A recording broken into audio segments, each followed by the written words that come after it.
बिस्मिल्लाहिर्रहमानिर्रहीम अस्सलाम वालेकुम। एक और सेशन के साथ हाज़िर हैं।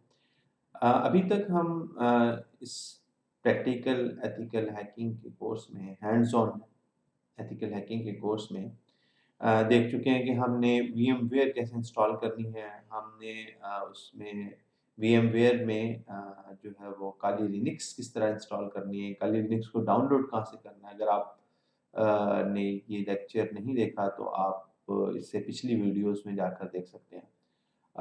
आज थोड़ा-सा हम इसमें आगे चलेंगे। काली लिनक्स को और प्रैक्टिकली एथिकल हैकिंग की चीज़ों को देखने से पहले ज़रूरी है कि हम थोड़ा-सा लिनक्स में रूम अराउंड करके देखें। क्योंकि इस काम के लिए जो इस्तेमाल होनी है वो सारे के सारे टूल्स और रिसोर्सेज़ वो सारे लिनक्स के अंदर होंगे। तो इसलिए ज़रूरी है कि हमें लिनक्स की अंडरस्टैंडिंग होनी चाहिए, अच्छी अंडरस्टैंडिंग होनी चाहिए। उसके अलावा थोड़ा-सा नेटवर्क का बैकग्राउंड जिनका बैकग्राउंड है उनके लिए तो बहुत ईज़ी है, अगर किसी को नहीं इसके बारे में बैकग्राउंड नहीं है, तो थोड़ा-सा हम आईपी एड्रेस, मैक एड्रेस और इस तरह की थोड़ी-सी चीज़ें जो है वो भी इसमें आज डिस्कस करेंगे। और उसके बाद फिर हम मुख्तलिफ जो रिकॉग्निसेंस के टूल्स हैं वो चला के देखेंगे और so on and so forth इस तरह चलेंगे। तो चलिए शुरू करते हैं हम वीएमवेयर से। तो ये हमारे पास वीएमवेयर में हमने कुछ वीएम इंस्टॉल की हुई है जिसमें काली लिनक्स की एक वीएम है। मैं इसको ऑलरेडी स्टार्ट कर चुका हूँ दूसरी विंडो में। इसकी नेटवर्क की सेटिंग हम ऑलरेडी देख चुके हैं कि नेटवर्क की सेटिंग में हमने इसको ब्रिजिंग मोड में रखा है। वो कह रहा है कि दूसरी विंडो में ओपन है तो हम यहाँ पे ये खोल लेते हैं। यहाँ से हम जाके इसकी सेटिंग देख लेते हैं, मैनेज और वर्चुअल वीएम मशीन सेटिंग्स। तो ये देखिए मेरे पास नेटवर्क एडाप्टर है, नेटवर्क एडाप्टर और it is in the bridge mode. तो ब्रिज मोड में होने से मुराद ये है कि ये ब्रिजिंग से मुराद ये है कि आपकी जो बेस मशीन है, होस्ट मशीन है, उस पर जो नेटवर्क चल रहा है, उसी को आपके पास एक्सटेंड करके उसी की ही जो है, उसी के थ्रू ही आपको इस वीएम के अंदर भी नेटवर्क की सर्विसेज मिलेंगी। चलें हम इसको लॉगिन करते हैं।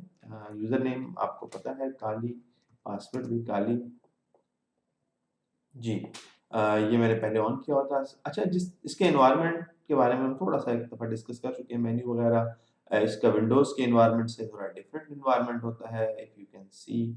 तो हमारे पास इस वक़्त अगर देखें तो यहाँ पर मेन्यू जो है इसमें टॉप पे आ रहा है। टाइम और ये चीज़ें भी टॉप पे आ रही हैं, नेटवर्क की पावर ऑफ करने की, जबकि हमारे पास विंडो नीचे बाय मेरे होस्ट मशीन की जो है स्क्रीन भी आ रही है। सो उसमें सारी चीज़ें नीचे हैं। अच्छा, इस जिस तरह विंडो में कमांड प्रॉम्प्ट होता है, लिनक्स में टर्मिनल होता है। हम इस पे क्लिक करेंगे तो टर्मिनल ओपन हो जाएगा। विंडो में हम जो लिखते हैं जब हमने कुछ कोई कमांड लिखनी होती है, जैसा कि हमने आईपी देखना हो मशीन का, तो उसके लिए जो कमांड होती है वो होती है आईपी कॉन्फ़िग। ठीक है? ये लिख के जब हम एंटर करते हैं तो विंडोज़ में हमारे पास हमें आईपी एड्रेस और उसकी डिटेल मिलती है। ये इसका टेक्स्ट एडिटर है। इसको मिनिमाइज़ करते हैं तो ये यहीं पर ऊपर आपको यहाँ पे नज़र आता है, मिनिमाइज़ हो जाता है। हम दोबारा जब इस पे क्लिक करते हैं तो ये हमारे पास ये टेक्स्ट एडिटर आ रहा है और ये हमारे पास टर्मिनल है। हम यहाँ पर इसकी लिनक्स की क्या कमांड है? लिनक्स की कमांड है if config एंटर। ये हमें अपने इस मशीन का आईपी एड्रेस बता रहा है। ये इस मशीन का आईपी एड्रेस 10.202.100.54 है। ठीक है? इसी तरह से यहाँ पर अगर आप देखें तो ये मेरी इस वीएम का जो है वो क्या है? हमारा इस मशीन में ये आईनेट, सिर्फ आईनेट जो है दिस इज आईपी एड्रेस। जो आईनेट 6 है ये IPv6 है। आईपी के दो वर्जन हैं, आप सब जानते हैं, एक IPv4 और एक IPv6। ठीक है? ये हमारा सब इसका जो है वो सबनेट मास्क आ रहा है और ये हमारे पास जो है इसका मैक एड्रेस आ रहा है। तो किसी भी मशीन के लिए, किसी भी कंप्यूटर, मोबाइल, जितनी भी मशीन होती हैं, उन सब का एक यूनिक एड्रेस होता है, और उस यूनिक एड्रेस को हम आईपी एड्रेस कहते हैं, जो कि वो ओवर द इंटरनेट जब कम्युनिकेशन करनी होती है। एक मैक एड्रेस होता है, जब लोकल एरिया में स्विच लेवल पे कम्युनिकेशन होती होती है, तो उस वक्त वो मैक एड्रेस की बेस पे कम्युनिकेट कर रहा होता है। तो अब जब हम इसमें काली लिनक्स को हम ऑलरेडी एक्सप्लोर कर चुके हैं, जो हमारे पास अगर हम इसकी बात करें, अगर हम अपने इस टर्मिनल की बात करें, तो इसमें बाय डिफ़ॉल्ट जो है ये जो कमांड्स होती हैं वो रूट यूज़र से नहीं चल रही होती है। अगर हमने अपने आप को रूट यूज़र में स्विच करना होता हो तो हम लिखते हैं sudo su। तो इसके लिए वो पासवर्ड मांग रहा है कि जी आपको पासवर्ड चाहिए।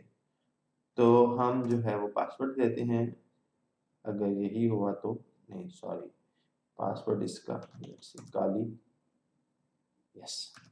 अब देखें इसका हमारा टर्मिनल का यहाँ पे पहले डॉलर साइन था, अब क्या है, हैश साइन आ गया। अब हम क्या है, अब हमारे पास ये मशीन जो है वो किस मोड में आ गई, ये हमारे पास आ गई है एडमिनिस्ट्रेटिव मोड में, रूट यूजर के उससे जो है वो अब है। तो नॉर्मली इसमें अगर हम नई टैब ऐड करें, मैं अगर इसमें चाहता हूँ कि एक और टर्मिनल ओपन करूँ, तो जब मैं दूसरा टर्मिनल ओपन करूँगा तो उस टर्मिनल में ये दोबारा जो है वो उसी उसके साथ होगी, नॉर्मल यूज़र के साथ ना कि अब यहाँ देखें ये रूट आ गया ऊपर, ROT रूट।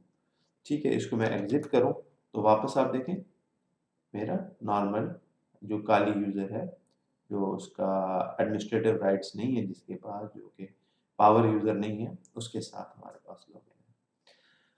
चलिए हम थोड़ा-सा मज़ीद इसमें देख लेते हैं कि sudo कमांड के बाद अगर नेटवर्क की कुछ और कॉमन कमांड्स देख लेते हैं, कौन-कौन सी हैं। उसमें हम इसको चेक कर चुके हैं। अब अगली जो है वो कमांड, इसमें अगर हम चाहें कि इसमें जो है वो ifconfig जो किया था हमने, और हमारे पास 2 इंटरफ़ेसेस हैं, ईथरनेट 0 है और लूपबैक एड्रेस है। तो अगर हम चाहते हैं कि यार ईथरनेट 0 जो है इसकी डिटेल सिर्फ़ दिखाए, तो हम लिखेंगे ifconfig eth 0। अब आप देखें सिर्फ़ और सिर्फ़ उसने हमें ईथरनेट की सिर्फ़ एक ही जो है वो उसकी वो दिखाई है डिटेल। ठीक है? अब हम इसमें मज़ीद आगे अगर चलें,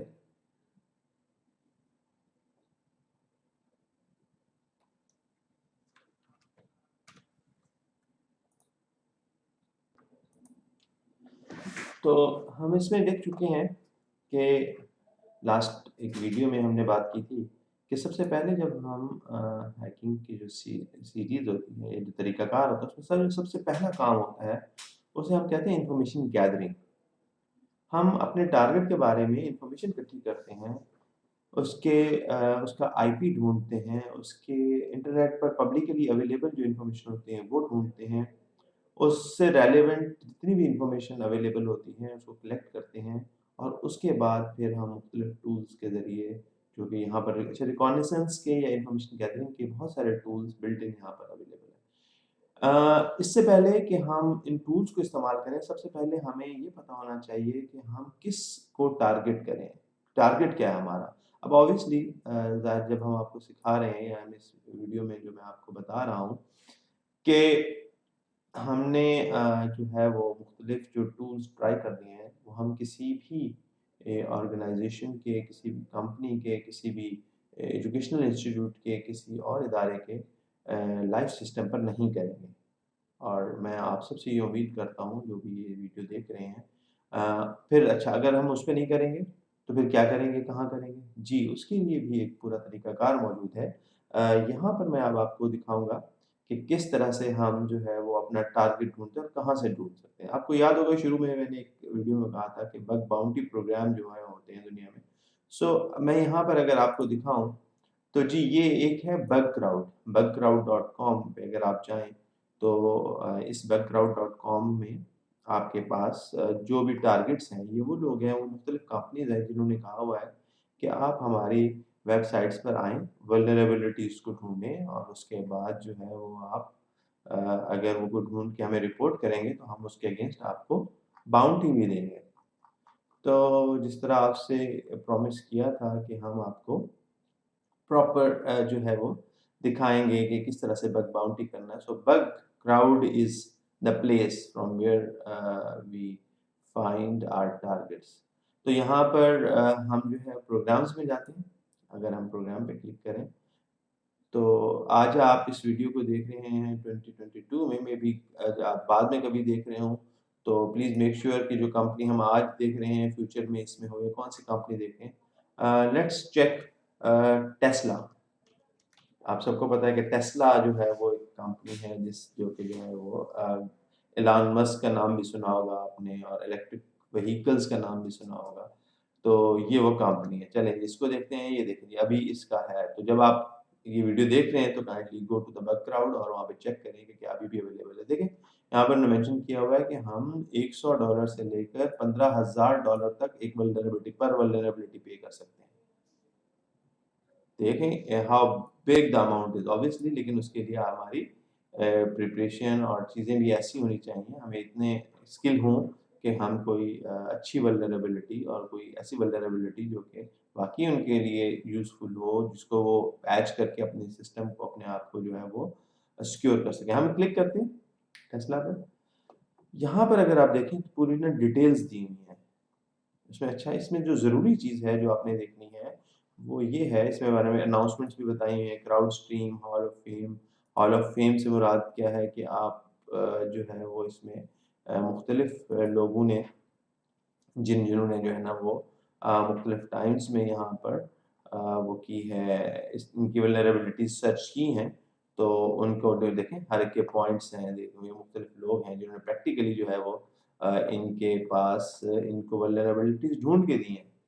ठीक है? आपका नाम भी इसमें आ सकता है इफ यू कैन अगर आप सीखते हैं, अपने आप को एक्सेल करते हैं इसमें, तो आप भी इस तरह के उसमें आ सकते हैं। चलें हम प्रोग्राम की डिटेल में क्या चीज़ इम्पोर्टेंट है देखना, ये मैं ये बता रहा था कि यहाँ पे अगर आप देखें तो यहाँ पे सबसे अहम चीज़ है आउट ऑफ स्कोप। इससे मुराद ये है कि भाई ये जो डोमेन्स और ये चीज़ें हैं ना, इनको आपने टेस्ट नहीं करना। क्यों नहीं करना? हो सकता है कि इन्होंने ऑलरेडी करा, हो सकता है ये डेमो वर्ज़न में, हो सकता है इनको मालूम हो कि इनमें प्रॉब्लम्स हैं और वी कैन फिक्स इट, हम इसको कर लेंगे। तो और इनके बारे में वो कंसर्न नहीं है कि ये अगर इनमें से आप कोई करेंगे तो ऑब्वियसली आपको ना तो वो बाउंटी मिलेगी, और मेबी अगर आप किसी ऐसे मुल्क में हैं जहाँ पर जो है साइबर लॉज़ हैं, तो वो उन साइबर क्राइम के अंडर जो है वो आपको वो भी किया जा सकता है। हाँ, स्कोप में कौन से हैं?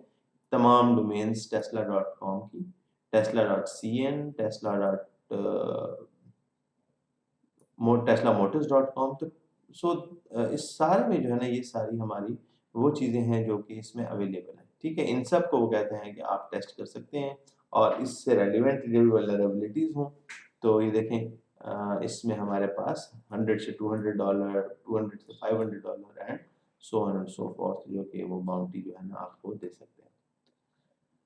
तो जब हमने इसमें जी, तो इसके बाद हम एक और चीज़ देखते हैं। अब टेस्ला के बारे में हमने मज़ीद इन्फॉर्मेशन इकट्ठी करनी है, जिस तरह मैंने आपको बताया कि इन्फॉर्मेशन गैदरिंग एक फ़ेज़ है। हमें पता चल गया हमारा टारगेट कौन है और उसका उसमें क्या चीज़ें इन स्कोप हैं, कौन सी चीज़ें आउट स्कोप हैं, और इन स्कोप है तो उसका रिवार्ड क्या है। नेक्स्ट जो चीज़ है उसमें अगर हम देखें वो है एक चीज़ आपने इसके बारे में आई डोंट नो सुना है या नहीं सुना है, that is called hunter.io। hunter.io पे आप जाते हैं तो ये आपके पास एक ऐसा प्लेटफ़ॉर्म है, ऐसी साइट है, जिस पर आप जो है वो किसी भी कंपनी से रेलेवेंट किसी भी कंपनी के जो है ईमेल एड्रेसेस को फाइंड कर सकते हैं। सपोज़ अच्छा, ईमेल एड्रेसेस क्यों ज़रूरी है? हम ऑब्वियसली जब भी किसी की रिकॉग्निसेंस कर रहे थे या इन्फॉर्मेशन गैदर कर रहे थे तो हमें मालूम होना चाहिए कि वहाँ पर कौन-कौन लोग काम करते हैं, उनके ईमेल एड्रेसेस क्या हैं, और भी मुख्तलिफ चीज़ें जो है ना हम मुख्तलिफ जो ऑनलाइन अवेलेबल प्लेटफ़ॉर्म हैं वहाँ से सर्च करेंगे, देखेंगे और फिर उन सारी इन्फॉर्मेशन को जो बिट्स एंड पीसेस में होंगी, उन सबको इकट्ठा करेंगे और इकट्ठा करने के बाद फिर जाकर कोई एक स्ट्रैटेजी बनेगी कि अब हम इस तरीके से जो है वो इसको इसकी वल्नरेबिलिटी ढूँढ सकते हैं, एक्सप्लॉइट कर सकते हैं। तो हम यहाँ पे देखते हैं कि टेस्ला.कॉम जो है, उसके कितने ईमेल एड्रेसेस जो है ना यहाँ पे पड़े हुए हैं। अच्छा, ये अभी ऑब्फुस्केट मतलब थोड़े से ब्लर करके दिखा रहा है। Excuse me. और हमें कह रहा है कि आप लॉगिन कर लें और अपना अकाउंट बनाएँ और फिर उसके बाद यू कैन सी कि एक्चुअली कितने जो है ना, फिर आप इसकी सीएसवी यानी कि उनको डाउनलोड भी कर सकते हैं। फिर इसको मुख्तलिफ पर्पज़ के लिए इस्तेमाल होते हैं। इन ईमेल एड्रेसेस की बेस पर मज़ीद इन्फॉर्मेशन हम सर्च कर सकते हैं। मसलन मैं एग्ज़ाम्पल देता हूँ कि हमें ईमेल एड्रेस हमें पता चलता है, हम उसको लिंक्डइन पर या फेसबुक पर सर्च करते हैं या लिंक्डइन पर सर्च करते हैं, तो वहाँ पर हमें उसकी प्रोफ़ाइल उस पर्सन की, सपोज़ एक नेटवर्क इंजीनियर, उसकी प्रोफ़ाइल मिलती है, वो बताता है कि मैंने जो है ना सिस्को के जो स्विचेज़ हैं, उस पे एक्सपर्ट हूँ, मैंने सीसीएनए, सीसीएनपी और ये चीज़ें की हुई हैं और इसकी फ़ायरवॉल पे भी काम, तो उससे हमें क्या होगा, उससे हमें ये इन्फॉर्मेशन मिलेगी कि अच्छा इस कंपनी के अंदर कौन से वेंडर का इक्विपमेंट चल रहा है। इसी तरह हो सकता है कि कभी आप किसी कोई जॉब डिस्क्रिप्शन जो है ना डाउनलोड करें।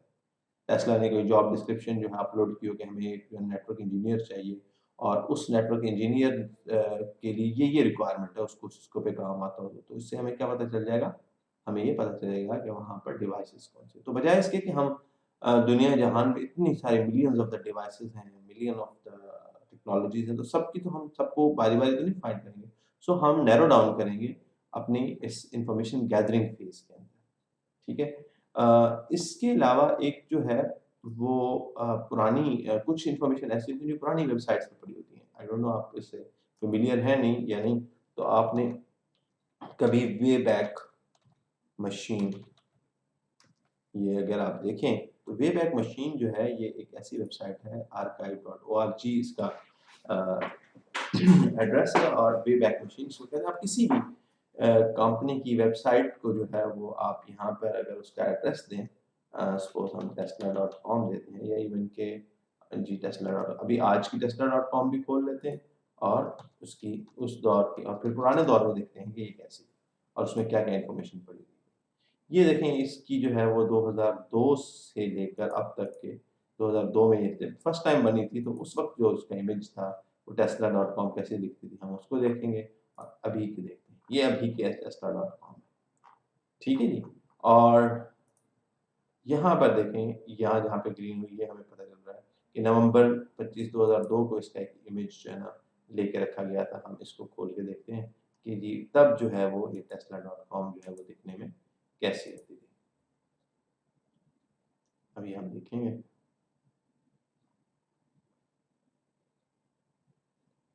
Software development consultant protocol technologies, I am not sure कि ये उन्हीं का है या किसी और का है, लेकिन बज़ाहिर वही लग रहा है। चलें हम यहाँ पे मिडल में कहीं पर किसी लोकेशन पे देखते हैं कि वहाँ पर कैसा इसका था। ये बैक इन स्ट्रेटेजी, तो सबसे पहले ये देखें टेस्ला.कॉम ऐसी हुआ था। ठीक है? अब इसमें बहुत सारी इन्फॉर्मेशन मिल रही होंगी हमें। ठीक है?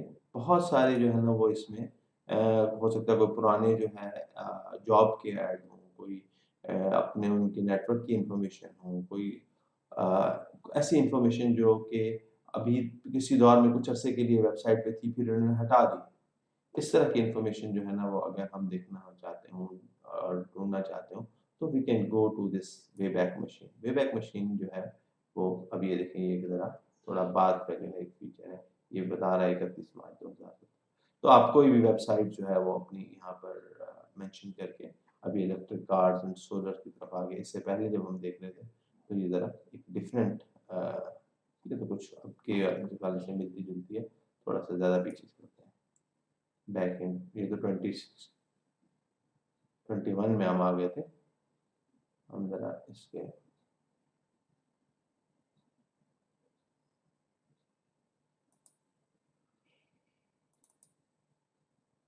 यहाँ पे अगर हम देखें तो ये बताने का मकसद ये था कि हमारे पास टेस्ला जो है वो टेस्ला मोटर्स डॉट कॉम के नाम से होती थी और टेस्ला डॉट कॉम। तो इस तरह से हम using the way back Machine जो है वो हम इंफॉर्मेशन जो है वो गैदर कर सकते हैं जो इन्फॉर्मेशन अभी अवेलेबल नहीं है किसी वेबसाइट, ये कोई वेबसाइट है जो कभी बंद हो गई, तो if you want to check तो आप गूगल की हम कर लेते हैं। गूगल जो है ना वो google.com जो है वो कैसा होता था, ठीक है। तो गूगल के बहुत ज़्यादा स्नैपशॉट पढ़ने 2001 में जो है गूगल जो है वो किस तरह का दिखता था, अगर हम देखें, हम गूगल का 2001 का ये स्नैपशॉट दिखाएं तो ये देखें अब आपको ये गूगल का 2001 का स्नैप। अगर आप 2001 में इंटरनेट यूज़ करते थे, कंप्यूटर इस्तेमाल करते थे, तो आपको याद होगा कि गूगल अभी तो रिसेंटली कुछ अर्सा पहले इन्होंने जी चेंज किया है, शुरू में गूगल जो है वो जी इस तरह दिखता था।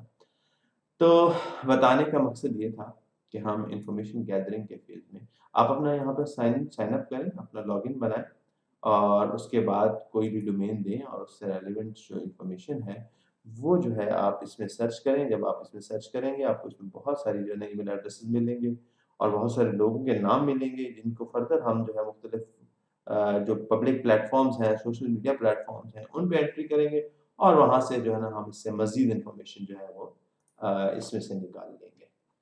तो नेक्स्ट वीडियो में हम मज़ीद थोड़ा-सा रिकॉनाइसेंस और इसको देखेंगे कि किस तरह करते हैं और फिर इनॉग्रेशन कैसे करते हैं।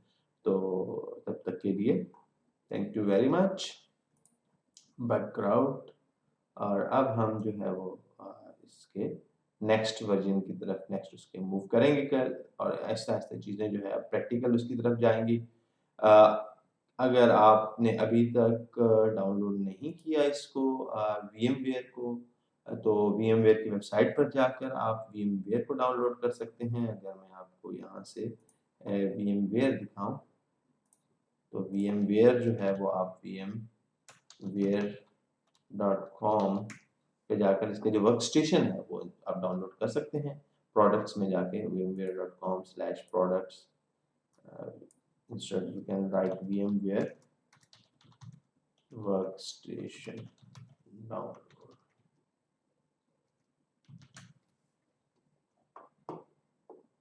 ये आपके पास जो है वो वर्कस्टेशन प्लेयर जो है यहाँ पर अवेलेबल है। फॉर विंडोज़ आप ये डाउनलोड कर लें। 16 वर्जन है, मैं 14 यूज़ कर रहा हूँ। आप लेटेस्ट डाउनलोड करके इसको यूज़ कर सकते हैं। और काली लिनक्स डाउनलोड करने के लिए मैंने आपको बताया था kali.org। आप kali.org पे जाएंगे तो वहाँ पर आपको kali.org के रेलिवेंट जो है वो चीज़ें मिल जाएंगी। ठीक है जी, यहाँ से आप जो है ना काली लिनक्स डाउनलोड कर सकते हैं। ये हमारे पास विंडोज़ के लिए जो काली का जो वर्जन है वो हम यहाँ से काली से डाउनलोड कर सकते हैं। So this is it for today. We'll meet in the next video. Thank you.